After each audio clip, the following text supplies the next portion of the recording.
Well, it only took until the 1st of February, but Tottenham are finally bringing another outfield player through the door in the form of centre-back Kevin Danso. After signing Antonin Kinsky in the first couple of days of the January transfer window, it has taken nearly the entire month for them to pull their finger out and sign another player to help Ange Postecoglou. But they've finally done it, bringing in the 26-year-old centre-back from Lens in France. A deal that I think a lot of Tottenham fans are actually really happy about. He is a full 24-cap Austrian international, made his debut for his country back in 2017. 6'3", very aggressive, powerful, strong defensive player. And I think he is a person and a player that Tottenham fans can be very excited about. So, as I did with the Kinsky video, I wanted to give you this sort of overview and update as to who Kevin Danso is, what he can bring to Tottenham, and whether I think he will be a good signing. So before I get into things,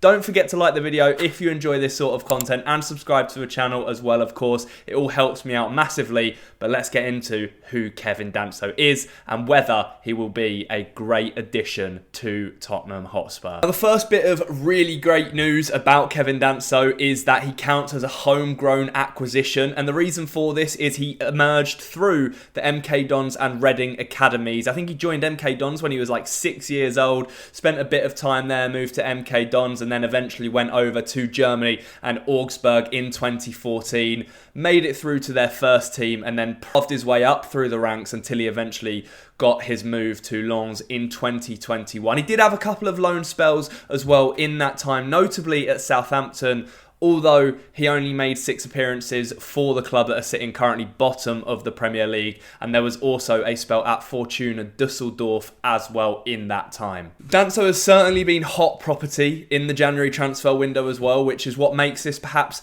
a little bit of an exciting signing for Tottenham. I know there's been a lot of talk about certain other players, but I actually think Tottenham may have stumbled upwards into this one, into signing a very talented defender. The good thing about this, I think, is that he's not an 18-year-old kid. He's an established, experienced defender, and that is what Tottenham need in their ranks right now. Juventus were keen to sign him, but Danso had no interest in moving to Italy this month. Wolves and Tottenham were both also interested, and he was actually scheduled to have a medical with Wolves the day before the transfer window ends on Sunday afternoon. However, Tottenham have matched Wolves' bid to sign him, and he informed Wolves just a few hours before being due to do his medical that he is pulling out of the deal to go to North London instead. It is the hijack of all hijacks, something we've seen Tottenham do before as well.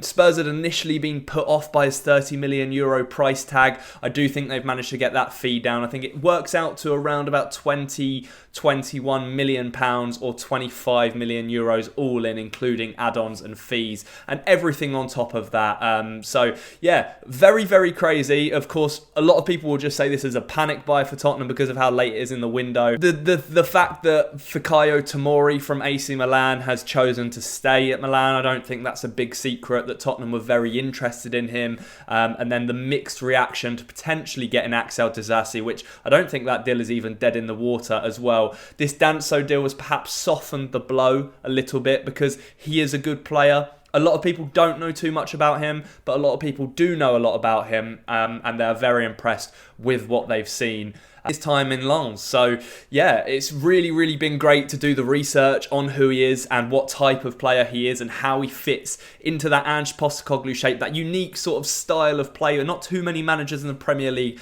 sort of deploys. He's signing a 5.5-year contract, keeping him at the club until 2030, into his 30s in his playing career. So it's a really great deal for him personally. What that says for the future of perhaps Christian Romero, I'm not entirely sure at the moment, but there are strong rumours linking him with a move away from Spurs in the summer. The other bad news is that Radu Dragusin seems to have suffered a very serious knee injury. He had to go off in the game against Elfsborg during the week. So it looks like perhaps the reason we've pulled the trigger and got this deal done so quickly in the space of about 24 hours is because Dragusin may be injured until the end of the season. That's sort of like the basis and the context behind the deal and why we signed him. But who is he? Who is Kevin Danso, and why were Tottenham so eager to get this deal done very, very quickly? Now, you have your own opinions on this, but I want to talk about what sort of player Danso is. He is a very, very exciting defender. He is aggressive, he is quick, he is powerful. He is someone that fits Ange Postecoglou's style and formation to a T. A right-sided centre-back, so he plays in Christian Romero's position. He has got great recovery pace, meaning he can play in a high line, something Spurs are notorious for doing under Ange Postecoglou. So that is sort of on a similar level to Van de Ven. Obviously, not many people are as quick as Mickey Van de Ven, but Danso's recovery pace is still very, very impressive. And the plus side to this as well is the fact that he is strong. He's very well built, so he's quick and strong. Maybe that is what Mickey Van de Ven lacks a little bit, where he has his pace. He lacks his sort of strength and build and physique. Kevin Danso has that in abundance. He's very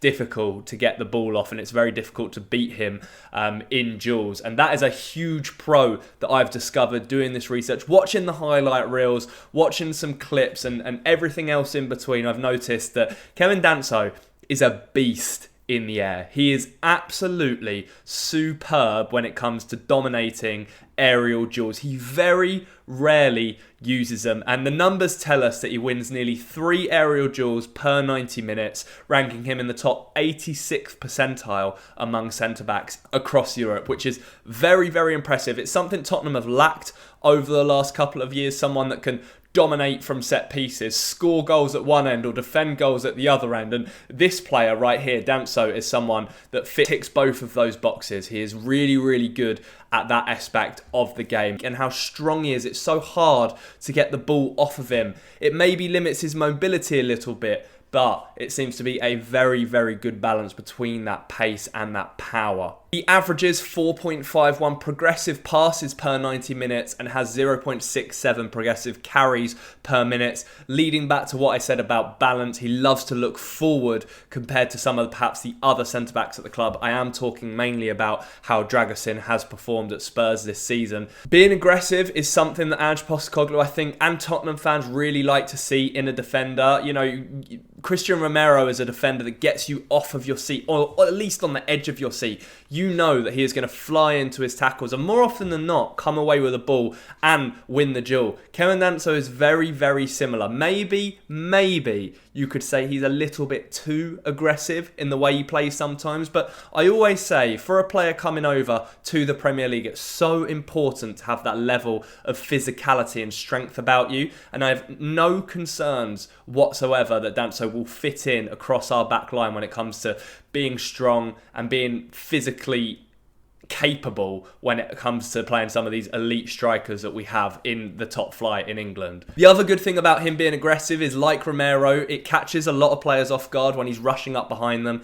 to put a tackle in very early. He puts absolutely everything on the line, and it will mean that players around him, and opposition players more specifically, will be a bit tedious and a little bit scared to go into duels with him because of that aggressive nature and because of how strong he is. It's all about asserting dominance with Danso, and that is something that is hugely encouraging for Tottenham. You know how frail we can be at the back and have been over the last 12 to 18 months under Ange Postecoglou. So it's good to see them targeting a bit of reinforcement in that physical area. I guess the most important thing to talk about is how he compares to Radu Dragusin, who has been, I guess, the main right-sided centre-back this season because of Romero's injury. And let me tell you now, Kevin Danso outstrips Radu Dragusin in nearly every department. Danso has a 61.6% forward pass completion percentage, and that is significantly better than Radu Dragusin. So 61% of the time,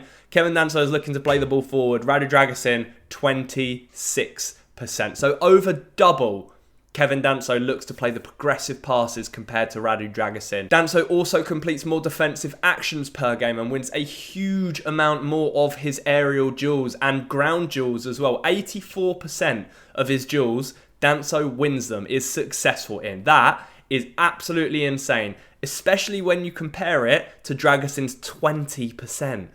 A crazy 84% to a mental 20%. It is completely other ends of the spectrum when it comes to that aggressive defensive nature. When it comes to Tottenham's sort of system and how he fits in there, now we know that Ange Postecoglou loves to push his fullback so far up the pitch, and it leaves a lot of space in those wide channels. That is Kevin Danso's area of expertise. He is a brilliant wide channel defender. He covers the space brilliantly, and as I said, it's excellent for Spurs as a whole because of how high the likes of Destiny Udogie, Jed Spence, Pedro Porro all push forward when Spurs are on the attack.